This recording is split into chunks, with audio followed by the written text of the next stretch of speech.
Hey guys, hey, we got everything out drying, so I haven't done one of these videos in a while. Kind of the stuff I carry, and I got it all out where you can see it. So I guess we'll just start up here, up in the headache rack of the trailer. I got 8 chains. I got 2, 4, 6, 8 ratchet binders, 4 snap binders. I don't use those snap binders anymore unless I have to. Used them all my life, but I talked about it in previous videos. They're just, one almost hit me in the knee 6-8 months ago, and it would have shattered my kneecap. And I'm just too old for that kind of stuff. So now down here behind this board, the chains, it holds the chains in. Can you see them in there? I got my pipe stakes down in there, so if I need them, they're kind of a pain to get out, but I don't haul pipe that often. I got 6 or 7 bungee cords. I leave those up there just for when I'm hauling beams, so I don't have to dig any bungees out of my side box. I carry 2 4-foot tarps, steel tarps you would call that. No, they're not drop tarps. They don't have a curtain on them. So one is 16 by 26, the other one's 16 by 33. And then I have 2 6-foot drop tarps. Those do have curtains, and they're 26 feet long. Very seldom use them. So I got everything out to dry is what I'm doing here. And all my bungees, I don't know, 150 plus. That is a lot. Carry a lot of bungee cords. Got the shop cats in here. So everybody loves these felt pads. So I get asked a lot of questions. Where'd I get them? Most tarp shops should have these, but I get all my stuff from Tri-City Canvas in Granite City, Illinois. They do ship, but if you're by there, Steve's a great guy, and he'll hook you up with whatever you need at a great price. Good Christian people. These are 16, is that right? 16 by 12s. Yeah, they're 16 feet long, 12 feet wide. These are a couple years old, and I use these for under padding to protect my tarps. I couldn't imagine flatbedding without these things. They just make my life easy. This is a painter's pole with a hook on it. Of course, that extends out. That is great for pulling straps through for belly wraps and whatnot. I have my other felt pad. I carry 2, same size. Right now, I have my blankets up here, just on my ladders in the shop. As you can see, they're dripping. They are soaking wet. I usually carry 3. I usually only carry 3. I have 4, but I don't think I ever throw all 4 in the box. Moving blankets, just more under padding stuff, okay? These ratchet straps here I use to ratchet.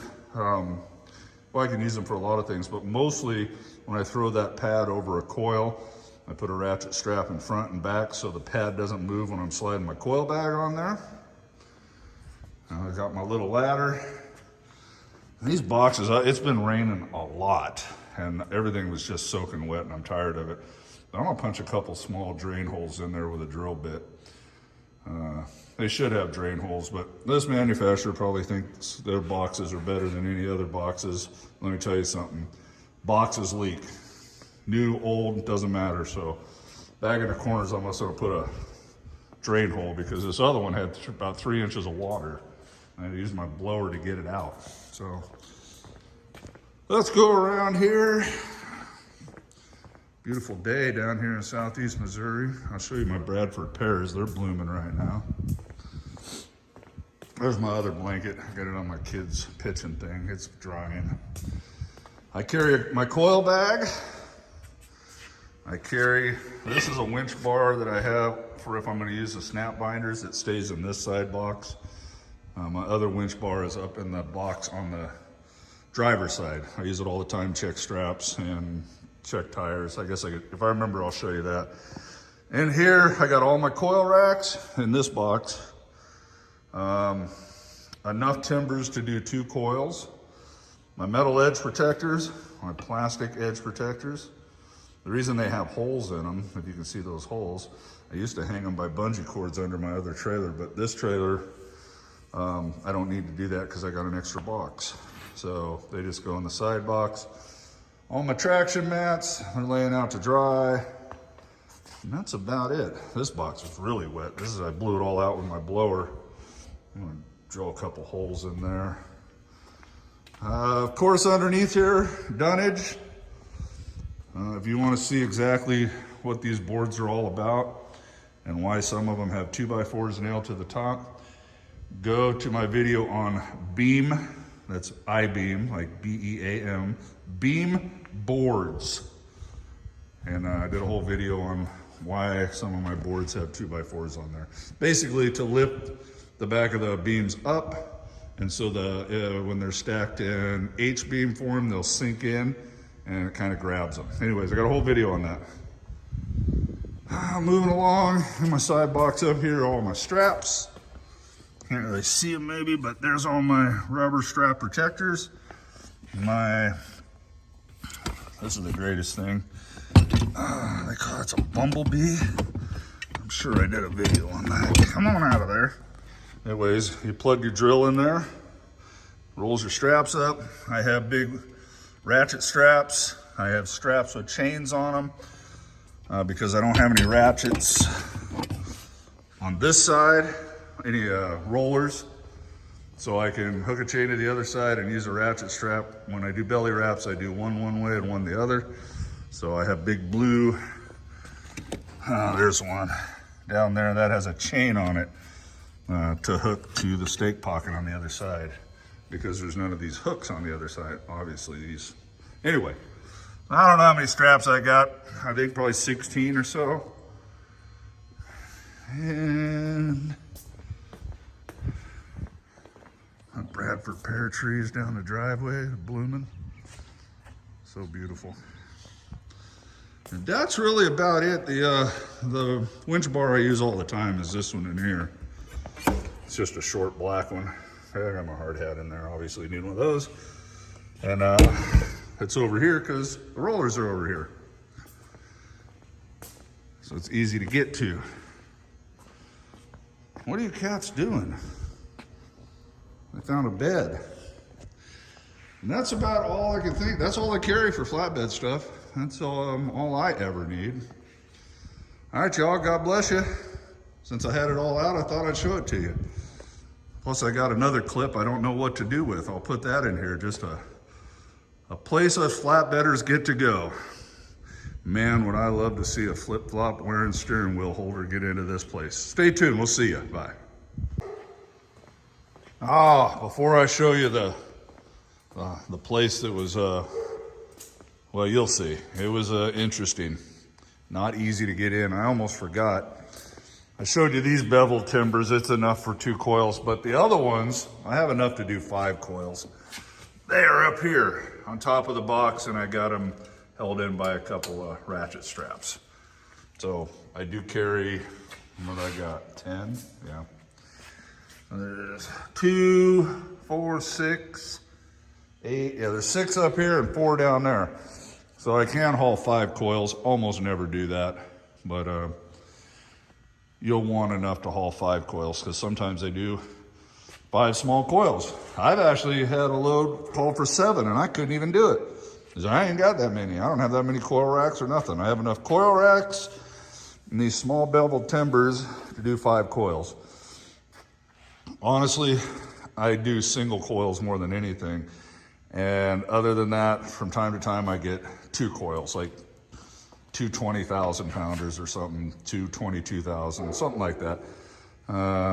So I haven't had to pull any boards out of there in quite a long time. So, all right, I wanted to show you, I forgot. Oh, and over here, I got a pile of stuff, just extra stuff that I have. I got extra chains, straps. It's just my supply thing. But hey, I got 2 8-foot drop tarps, brand new. I'm never gonna use them. They're 26 footers, 8-foot drops where they have curtains, brand new, super nice. And you guys need any tarps, let me know, man. I'll make you a deal. But I'll let you have both of those for 400 bucks, 200 bucks each, that's half price. Cause this old fat guy, his 8-foot drop days are over with. That's for you young buckaroos, I ain't doing it. All right, that's all I know about get back to what I was doing. I got a couple little things to do. You always got stuff to do when you own your own ride, man.